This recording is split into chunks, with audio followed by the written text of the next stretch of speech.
ಒಣಗಿದ್ದಿರಲಿ, ಕಸ ಪೇಪರ್ದಿರಲಿ, ಕಸ ಪ್ಲಾಸ್ಟಿಕ್ದಿರಲಿ, ಹಾನಿ ತರುವಂಥ ಕಸವೇ ಇರಲಿ, ಬೇರೆ ಮಾಡಿ ಎಲ್ಲ ಬೇರೆ ಮಾಡಿ, ಬೇರೆ ಮಾಡಿ ಎಲ್ಲ ಬೇರೆ ಮಾಡಿ. ನಿಮ್ಮ ಮನೆಯ ಕಸವನ್ನು ವಿಂಗಡಿಸಿಕೊಡಿ.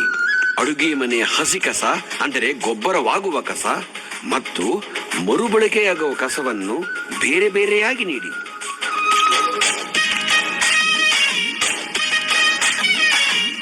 ಅಂಗಡಿಗೆ ಹೋಗುವಾಗ ಬ್ಯಾಗ್ ಅಂದರೆ ಚೀಲವನ್ನು ತೆಗೆದುಕೊಂಡು ಹೋದರೆ ನಷ್ಟಕ್ಕಿಂತ ಲಾಭವೇ ಜಾಸ್ತಿ. ಪ್ಲಾಸ್ಟಿಕ್ ಬ್ಯಾಗ್ಗಳ